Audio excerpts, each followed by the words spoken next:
Points हैं, तीनों का जवाब दीजिए। वो कह रहे हैं कि प्रधानमंत्री नरेंद्र मोदी की नींद उड़ गई अरविंद केजरीवाल की वजह से, उन्होंने कांग्रेस से ज्यादा, अब 2 राज्यों में इनकी सरकार है, कांग्रेस की भी है।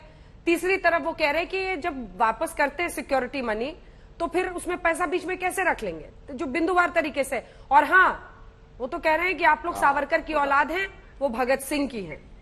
तीसरा बिंदु, देखिए बिंदुवार उत्तर देता हूं। पहला विषय इन्होंने उठाया सिंगापुर का।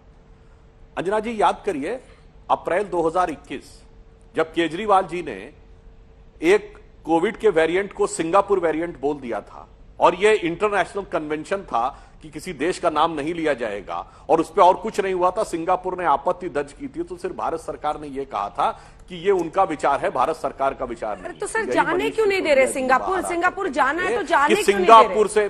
सिंगापुर क्यों नहीं जाने दे रहे?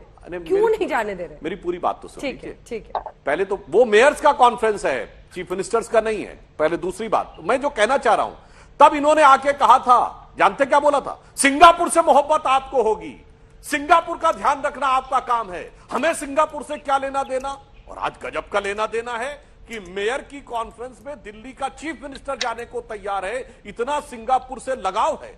और सच कितना बोलते हैं, झूठ कितना बोलते हैं, मैं दर्शकों से कहता हूं जाकर उस प्रेस कॉन्फ्रेंस को चेक कर लीजिए। उसमें मनीष सिसोदिया जी और आम आदमी पार्टी के दर्जनों नेताओं ने बोला था कि हमारे बच्चों का वैक्सीन विदेश भेज दिया, हमारे बच्चों का वैक्सीन सिंगापुर भेज दिया, जबकि अप्रैल 2021 तक पूरी दुनिया में कोई बच्चों का वैक्सीन नहीं बना था।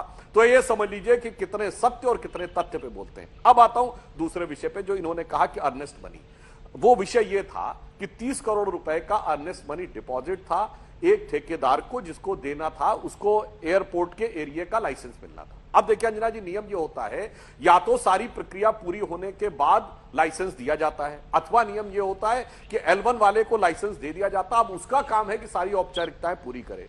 एयरपोर्ट अथॉरिटी से उनको क्लियरेंस नहीं मिला। अब दो में से एक बात है, यदि शर्त यह थी कि जिसको आवंटित हुआ उसी को पूरा करना था, तो फिर उसका अर्नेस्ट मनी जब्त हो जाना था, क्योंकि उसका उत्तरदायित्व था। यदि शर्त यह थी कि सरकार को ही करना था, क्योंकि सरकार ने वापस किया, तो सरकार ने बगैर पूरी फॉर्मेलिटी किए हुए उसको आवंटित कैसे कर दिया, परमिशन लेना सरकार की जिम्मेदारी थी। अब दोनों में से क्या था ये बता दीजिए, अन्यथा ये कैसे संभव है कि पूरी औपचारिकता किए बगैर एक व्यक्ति को टेंडर मिल जाए, फिर वह टेंडर इसलिए कैंसिल हो जाए। राघव चड्ढा जी की बात सही है, वो टेंडर इसलिए नहीं मिला, कैंसिल हो गया।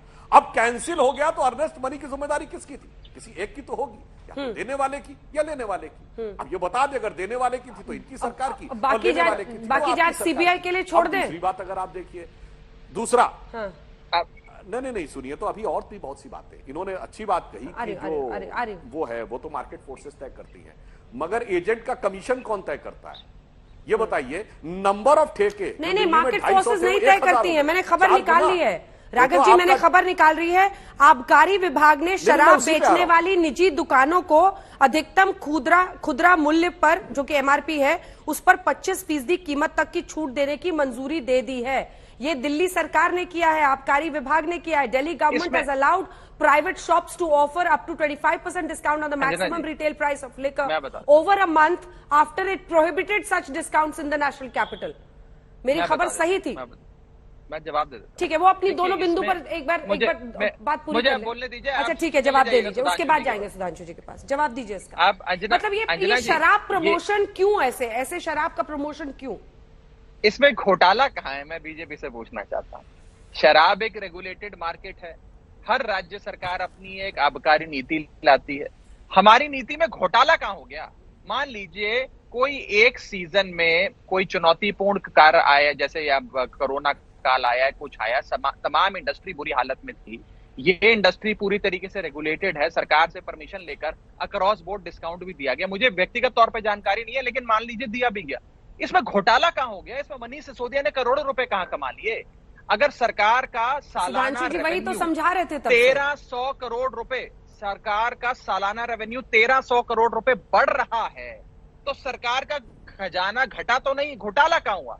घोटाला तब होता है जब सरकार की आमदनी कम कर जो पैसा है वो नेता अपनी जेब में डाले। मैं आपको पंजाब में बैठा हूं, मैं अभी पंजाब से आपसे बात कर रहा हूं, मैं आपको बता देता हूं पंजाब सरकार में पहले क्या हुआ करता था। आम आदमी पार्टी की सरकार आने से पहले सरकार का एक्साइज रेवेन्यू साल दर साल बढ़ता नहीं था, कम से कम इतना तो नहीं बढ़ता था।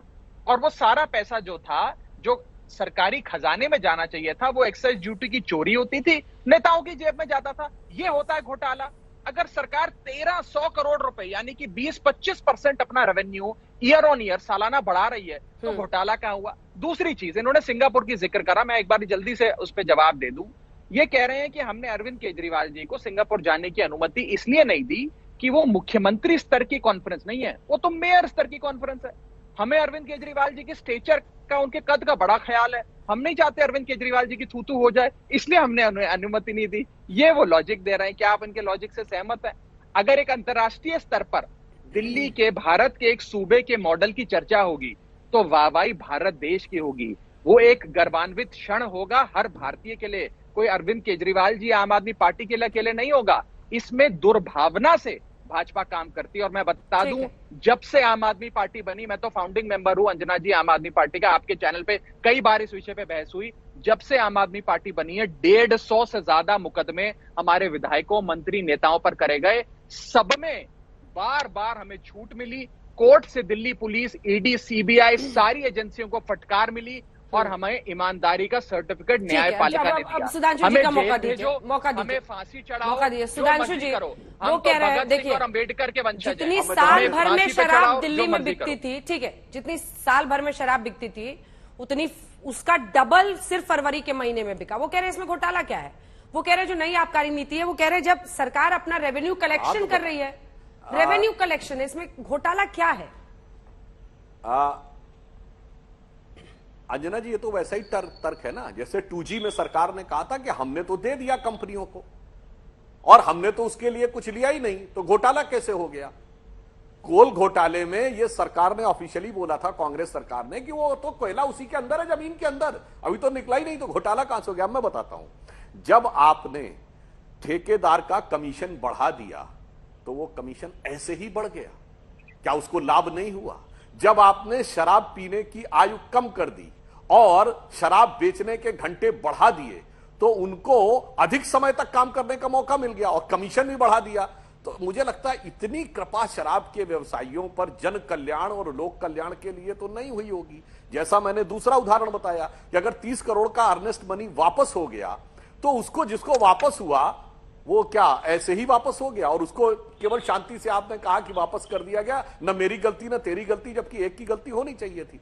तो ये जो तर्क है कि साहब रेवेन्यू बढ़ा है, तो रेवेन्यू तो बढ़ा है, मगर उसके साथ साथ रिवर्स रेवेन्यू कहां पे आया, यह भी विचार करना चाहिए। ठीक है, बाकी की जांच सीबीआई पर छोड़ते हैं, क्योंकि अब हम लोग घूम फिर कर वही बातें दोहरा रहे हैं। अब उस मुद्दे पर आते हैं। प्रधानमंत्री मोदी, अंजना जी, मैं पिछली बार भी अपना वक्तव्य पूरा नहीं कर पाया। ठीक है, पूरा कर लें। पिछली बार भी वक्तव्य पूरा नहीं कर पाया। ठीक है सुधांशु जी, जब इन्होंने ये कहा कि हमें, सुनिए, कि इन्हें सिंगापुर में इसलिए नहीं जाने दिया चूंकि हमको केजरीवाल जी के स्तर की चिंता है। मान्यवर, हमें नहीं, केजरीवाल जी को अपने स्तर की चिंता नहीं है। वहां जाने के वो अधिकृत नहीं थे। जैसे आप सांसद हैं, यदि वहां विधायकों की कोई कॉन्फ्रेंस है और आप कहें कि मैं जाऊंगा, चूंकि मेरे क्षेत्र से मान लीजिए कोई विधायक नहीं है तो मैं जाना चाहता हूं, तो आप अधिकृत नहीं हैं। आप राज्यसभा के सांसद हैं पंजाब से, आप कहें दिल्ली से मेरा कोई लोकसभा का नहीं है तो मैं चला जाके अपनी बात रखूंगा, तो आप अधिकृत नहीं है। यहां पर अधिकृत का होता है, मुख्यमंत्री की नहीं जा सकता, चीफ सेक्रेटरी की कॉन्फ्रेंस। तो उसी प्रकार मेयर की कॉन्फ्रेंस में मुख्यमंत्री को जाने का विचार ही नहीं करना चाहिए। फिर आपका उजागर हो जाता है। अब एक बात और कह दूं, आपने मेन मुद्दे पर तो अभी उन्होंने जवाब ही नहीं दिया है, जो वो कह रहे हैं कि केजरीवाल जी से मोदी जी डरते हैं। हाँ, उसी पे आ रहा हूं। किसको, कौन किससे डर रहा होगा? सोचिए, पंजाब में इनकी सरकार बनी और 2 दिन के अंदर सिद्धू मूसेवाला के साथ यह घटना हो गई, लॉ एंड ऑर्डर की स्थिति सामने आ गई। 1 हफ्ते के अंदर एक मंत्री को इनको खुद बर्खास्त करना पड़ा क्योंकि इन्हें समझ में आ गया था। और पहली बार ऑपरेशन ब्लू स्टार की बरसी जिस ढंग से मनाई गई स्वर्ण मंदिर में, ये पिछले 38-39 साल में ऐसा नहीं हुआ था, कम से कम 1990 के बाद तो नहीं हुआ था।